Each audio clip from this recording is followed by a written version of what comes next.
bakery. Tama po ba? Alam niyo po, kaibigan, ng bakery. Sa bakery ay kaibigan, wala pong bakery shop na walang oven. Walang oven. Imposibleng walang oven sa bakery shop. Ito ang sabi ng ating Panginoon. Anak, kailangan mong maging mainit katulad ng isang oven. Kailangan mong maging maalab. Maalab na maalab sa akin. Maalab sa paglilingkod. Maalab sa pag-ibig. Bakit? Kaibigan, ang isang panidero ay hindi po naglalagay ng mga tinapay kapag malamig ang isang oven. Dahil maaaring masira. Ganon din po sa ating pong Panginoon, kaibigan. Gusto ng ating pong Panginoon na isalansan sa oven ng pagpapala sa ating pong buhay ang kanyang mga pagpapala.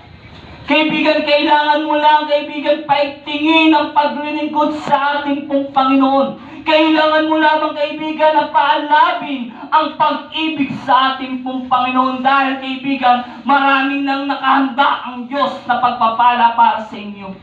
Ganun po ang ating pong Panginoon, kaibigan. Yan po ang aming pong napatunayan. Binago kami ng ating pong Panginoon. Ang mga bagay na nakalipas na ipawag. Ang mga bagay, kaibigan, na nangyari noon ay pawag nakalipas na.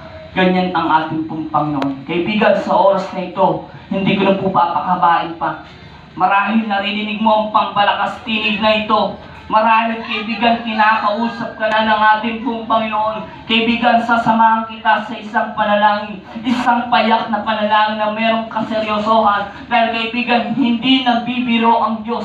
Galatians 6:7, sapagkat, ito po sinabi ng ating pong Panginoon, anuman ang iniisip ng tao, ay kanya namang aamin. Sapagkat hindi nagbibiro ang ating pong Panginoon. Kaibigan, sa oras nito, tayo po'y mananalangin. Ano po, kaibigan?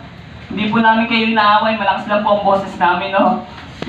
Hindi po namin kayo, hindi po kami nagwawala dito, no? Malakas lang talaga ang boses namin. Gusto po namin mapakinggan nyo ang mga bagay na galing po sa ating pong Panginoon. Naniniwala ako, kaibigan, kailangan mo ang ating pong Panginoon. Kung kami nga, kaibigan, wala si Kristo sa aming puso, baka mas grabe pa kami sa mga taong nasa kulungan. Kaya, kaibigan, sa oras ito, hindi ko na po papakabahin. Marahil kinakausap ka na ng ating pong Panginoon. Senyales na kinakausap ka ng ating pong Panginoon. At kaibigan, mananalangin ka ng taos-puso at ilalagay mo sa harapan ng Diyos ang iyong personal na buhay. Ultimo ang iyong puso. Kaibigan, ganito po ang panalangin. Repeat after me sa panalangin ko. At ganito po ang panalangin. Panginoong Hesus, ulitin po natin na may kaseryosohan. Panginoong Hesus, maraming salamat sa buhay at pagkakataon na yung ibinibigay sa akin. Panginoon, salamat sa lahat ng biyaya.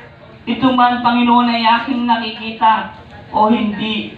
Panginoon, maraming salamat.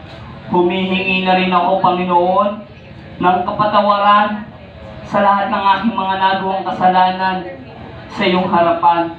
At nakikiusap ako, Panginoon, na inyong isulat ang aking pangalan sa aklat ng buhay.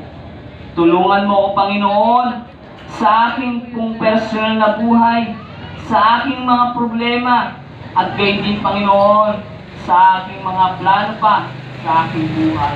Maraming salamat. Ito po ang aking panalangin sa pangalan ni Jesus. Amen. Kaibigan, nawa po ay maglingkod ka sa ating pong Panginoon. Alam ko, kaibigan, marami pa rito. Narinig mo itong pampalakas tinig nito, pwede mo kaming i-approach. Hindi po namin kayo itatanggi, no? Kaibigan, narinig mo ang pampalakas tinig nito, pwede niyo po i-approach ang aking pong mga kasamahan para sa mga gusto mong mangyari, dalangin sa ating pong Panginoon. Pwede po namin kayong ipanalangin, no? At salamat po sa mga seryosong tumanggap at pagpalain kayo ng ating pong Panginoon.